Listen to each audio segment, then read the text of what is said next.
There are adult themes in this episode, and it may not be appropriate for all for children or for all audiences. Hamas is not a euphemism; it's a very explicit term. So, if you're not comfortable with that, consider this a warning, and you might want to skip this episode. So, Hamas means violence, rape, kidnapping. That's one definition. There's another definition of Hamas, which is to wrong ethically, and part of that is to humiliate. We see that in Job 19:7. I'll read that, but you look for Genesis 16 while I'm going there, because that's an important one. So Job 19:7, it says, "Hen etzak Hamas v'lo e'aneh, ashava ve'en mishpat." He says, he says, "Behold, I call out Hamas, none answers. I scream and there is no justice." So the parallel here is I call out, I scream. What does he call out? Hamas! There's Hamas happening. And he says there's no justice. So Hamas here is injustice. Right, that's what the parallel tells you. And it's not necessarily violence.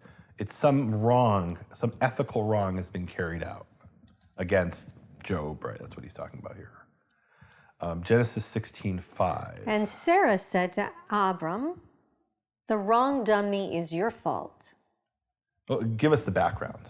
So Sarah didn't have children, and she said to Abraham, "Hey, look, God has kept me from having children. Why don't you take my maid and sleep with her, and I can have a son through her?" What could possibly go wrong?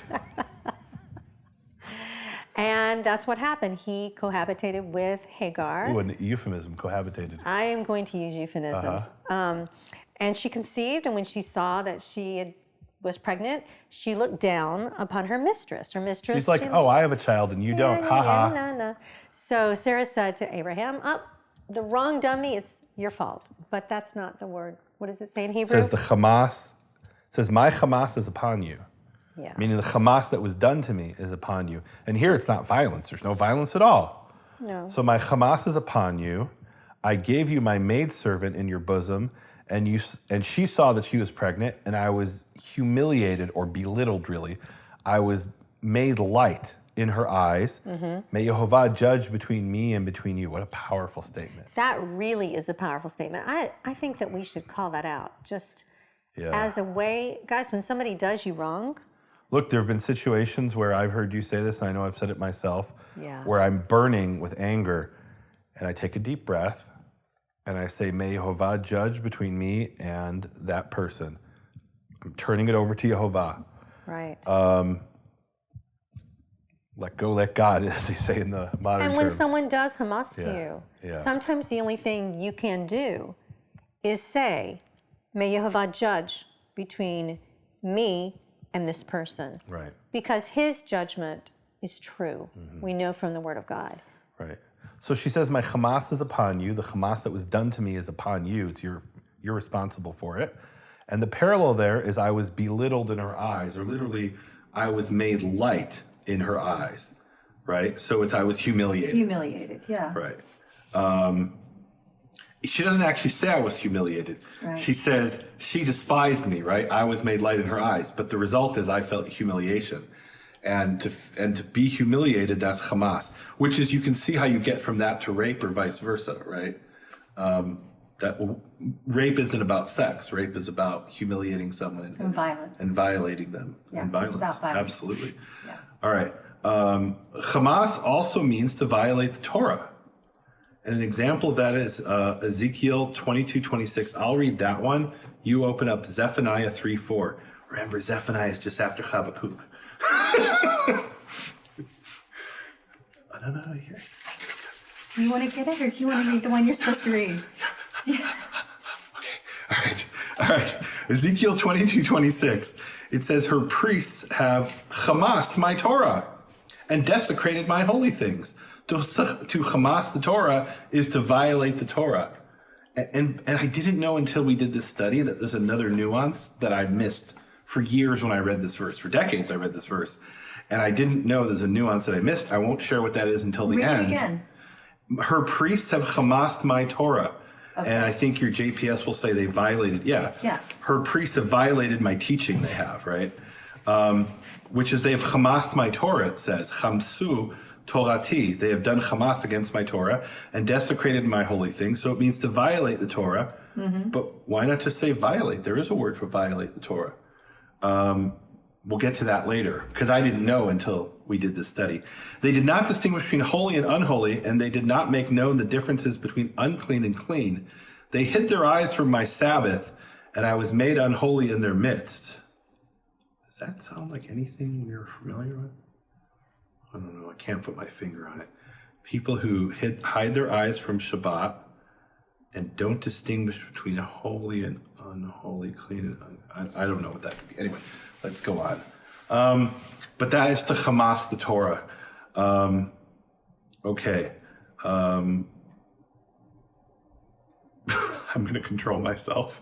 Zephaniah 3:4. What do you have in your translation? Her prophets are reckless, faithless fellows. Her priests profane what is holy. They give perverse rulings. Which is really strange, because it's almost the exact same phrase as in Ezekiel 22:26. Chamsu Torah. They have Hamased the Torah, right? So it should have been translated here based on the JPS as they violated Torah. In both cases, Ezekiel 22:26 and Zephaniah 3:4, who's doing it? Kohanim, priests. Oh. And they're violating Torah. Oh. So why would it say they give perverse rulings? And the answer is that this is a different, even though they're both JPS, it's two different translators. And the other translator either didn't understand it or understood it differently. I would say he understood it wrongly, but that's my opinion and I'm right. He obviously had a different opinion.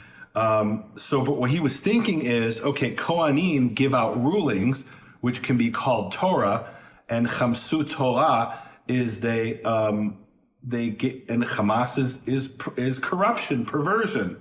So they gave out perverse Torahs. They gave out perverse rulings, right? That's his thought process. And that's fine. Okay, it's possible. But in both cases, you have Kohanim who are Hamasing the Torah. That means they're violating the Torah, not their own Torah, but the Torah. So anyway, so that I think it's interesting. Both are JPS, and it's two different translators. We did a very brief search to try to find out who was the translator of Zephaniah versus Ezekiel, and we were lazy and gave up. But if somebody can find it and leave it in the comments, that would be really interesting. Because I don't know. We must know the name or the people on the committee who translated, this is the 1985 JPS, Ezekiel versus Zephaniah. Interesting. Right? I mean, a little bit of research. It wasn't that important to us, so we gave up, right? But it should be, one should be able to find that out. Anyway, next definition of Hamas is a lie or deception. And that you could say is unethical behavior, but it's a very specific type of unethical behavior. And for example, Exodus 23:1 and Deuteronomy 19:6 and Psalm 35:11, those three verses have the phrase Ed Hamas, in Psalms it's plural, a Hamas witness or Hamas witnesses. Well, what's a Hamas witness? Is it a violent witness? No, he's not getting up in court and punching out the judge. That's not what it's saying. He's not humiliating the judge and you could say it's violence because he testifies against someone to be executed and that person's could be executed. And so that makes him a violent witness. That's what I thought at first. And then I kept doing more research and I thought it wasn't probably the case.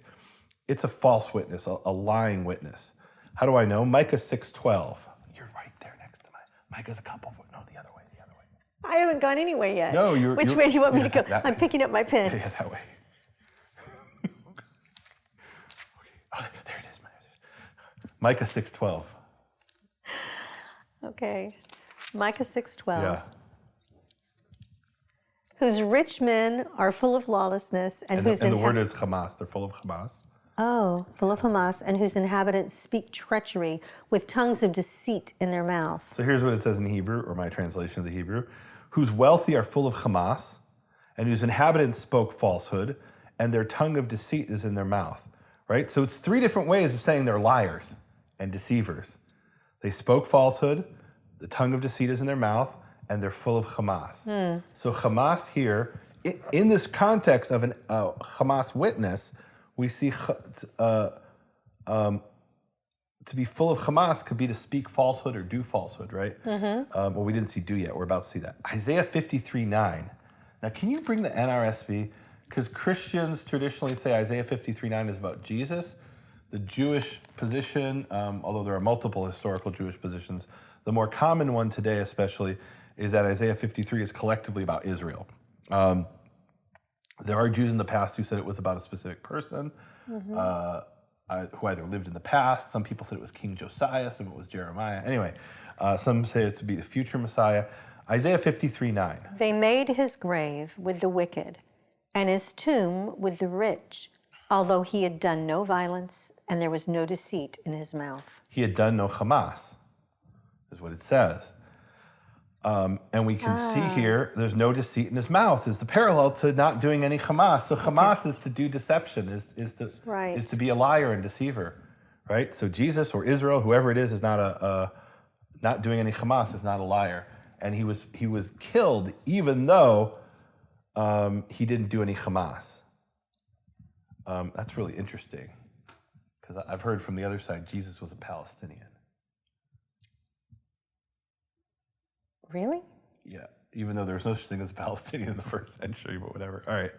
Jesus maybe he was a Pakistani. He was a settler. He was a Jewish settler. He was but that's a different Jewish. study. I know it's a different All right. study, but Psalm 27:12. Oh, you're so close. It's just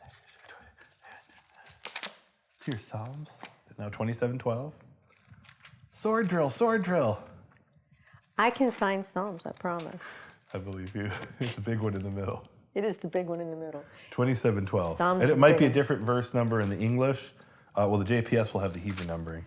Do not subject me to the will of my foes, nor false witnesses and unjust accusers have appeared against me. All right, so here's what it says. Wow. Do not give my soul to my enemies, for they rose up against me. False witnesses who breathe out Hamas. And really, they blow out Hamas. Well, What are that's they nothing blowing out like Hamas? They're testifying falsely. They're liars. So Hamas actually means violence, unethical behavior, rape, kidnapping, pillage, but also lying. It means to spew out Hamas from your mouth is to lie. So Nehemia, one of the things when we've covered these, as we've walked through, one of the things I noticed is some of the verses that talk about robbery, they talk about the pillaging. We haven't pulled any of those up. The plunder. Are we going to do that? We said there were 6 verses that talk about that. Okay. And we kind of were lazy So and we've told got people to look it up themselves. Violence. We've got lying. We've got to do ethically wrong. We've got to violate the Torah, rape, pillage, plunder, humiliate, kidnap. And to speak, did you say falsehood? Lies. Right. Falsehood. Okay.